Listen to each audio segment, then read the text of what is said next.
So as I'm sure you're all aware by now, Dustin Poirier will be facing off against Justin Gaethje. This fight will be taking place at UFC 291, and in today's video I'm going to give you guys my breakdown for this fight and who I think the winner of the contest is going to be. This is a big fight, you know, this has serious implications for the lightweight division, and in my opinion, both of these guys' careers are on the line. Now, backing up a little bit to 2018, we know that these guys did face off once before, and in that contest it was Dustin Poirier that came out victorious. He ended up getting a 4th round TKO stoppage victory over Justin Gaethje in what was a very close and brutal, violent contest. And within that contest, it was everything that the fans thought it was going to be. I mean, at that time I was on the edge of my seat, and Justin Gaethje hadn't really been in the game long, but he seriously made his stamp on the lightweight division that day, and ever since then we've seen gradual improvements from Justin Gaethje. He's evolved into so much of a better fighter than what he was since he first faced off against Dustin Poirier, and Dustin Poirier has obviously improved as a martial artist as well. What I notice is that a lot of fighters tend to regress as they get older. They tend to look a little bit lackluster, like shells of their former selves. Sorry all you Conor McGregor fans, but that's the way I see him. If you look at Conor McGregor's last performance against Dustin Poirier, his last 2 performances, he regressed quite a bit when it was pretty clear that Dustin Poirier was the one that had evolved as a fighter. So without further ado, we've got Dustin the Diamond Poirier. He currently has 15 wins by knockout, so he's clearly shown over his career that he does have that ability to knock his opponents out. He does have power behind his hands, and his boxing is quite technical as well. One thing with Dustin Poirier is you notice when he was fighting off against Michael Chandler was the more powerful, athletic, and aggressive guy, but Dustin Poirier outstruck him because of how technical that he was. Dustin Poirier is not the type of striker that's going to be throwing looping punches and these sorts of things. Everything's very controlled. Everything's very technical with him, so he's definitely very dangerous there. And as we know, he's also no slouch on the ground. Dustin Poirier is a Brazilian Jiu-Jitsu black belt, has shown to have the ability to submit his opponents as well, and has terrific ground control for a traditional Jiu-Jitsu guy. He currently has 6 submission wins on his resume, and he's got 13 first-round finishes. Dustin Poirier is one of those fighters that's just been in the game forever now. He started at featherweight, but he really came into his own at the lightweight division. He was cutting a bit too much weight there, and I think it really affected his performances. What we did notice when he moved up in weight is he filled into the weight really well, and he's been a pretty much dominant force within that division for quite some time. His striking accuracy is absolutely phenomenal. Dustin Poirier has a 51% significant strike accuracy, and within his career, he's landed 1,669 strikes. Now, in regards to his takedown accuracy here, Dustin Poirier has a very good takedown accuracy for what you would consider a traditional jiu-jitsu guy. His takedown accuracy is at 37%, so I think that that's very good. That shows that not only is he very skilled on the ground, he does have the ability to be able to get it there, which, as we know, a lot of jiu-jitsu guys can tend to struggle getting the fight to where they're most dominant. So that's a +1 for Dustin there. And we know within his last fight, when he faced off against Michael Chandler, who was the better wrestler, Dustin Poirier did manage to submit him with a rear naked choke. So if you just look at Dustin Poirier's resume over his last few fights, he's got 2 TKO victories over Conor McGregor. Obviously, within the first fight, that was a proper KO. And as we know, the unfortunate situation where Conor McGregor snapped his leg in half, that was karma if I've ever seen it. Conor McGregor telling Dustin Poirier he's going to take him out in a stretcher that night, and then watching Conor McGregor get taken out in a stretcher instead was just poetic justice. And after this contest, as we know, he did face off against Charles Oliveira, who was the current champion at that time. And it was really good to see Dustin get another title shot because, as we know, previous to that, he was very dominant within the division, but he did come up against Khabib Nurmagomedov and got submitted with a rear naked choke. Dustin Poirier is an absolute gamer, and he takes the fight to the very end. He doesn't stop up one bit. So even when you see when Dustin Poirier loses, he doesn't exactly slow down throughout his fights. He has a consistent pace that he keeps up to the very end, and that's what makes him very hard to beat. So it'll be interesting to see how Dustin Poirier approaches the fight with Justin Gaethje. Justin, the highlight Gaethje. What more can we say about this man? Justin Gaethje has the most performance bonuses within the UFC, and for good reason. He's one of the best fighters to watch inside the octagon. And with Justin Gaethje, he has 19 wins by knockout. This guy has dynamite in his hands. He can knock anyone and absolutely flatline them within a moment's notice. And 9 of those knockout finishes for Justin Gaethje have come in the first round.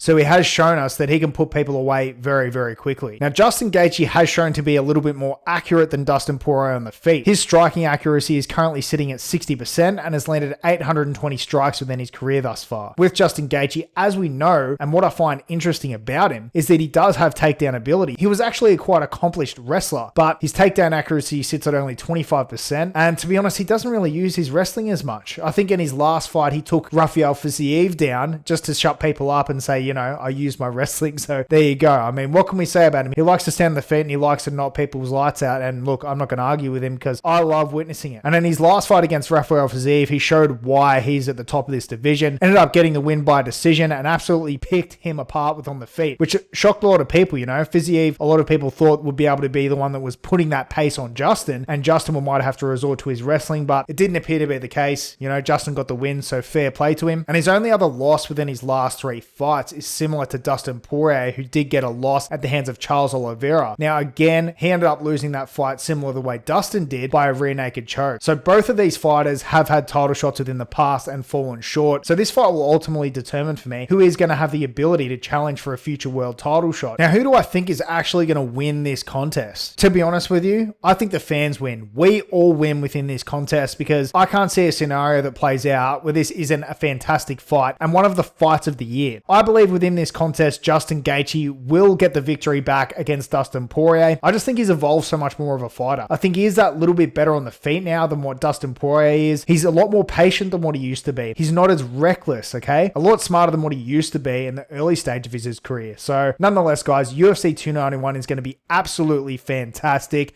Who do you guys think is going to win this contest? Let me know your thoughts in the comment section below. Now, don't forget to check out our newsletter, which you will find in the description below. You get a full transcript of all the videos from our YouTube channel. So if you're on the go, you'll still be able to access all of the content that we share here in print form. That's all from me. If you like this sort of content, please feel free to hit subscribe, but only if you're interested in the latest MMA news. Thanks very much for tuning in, everyone, and I'll catch you all later.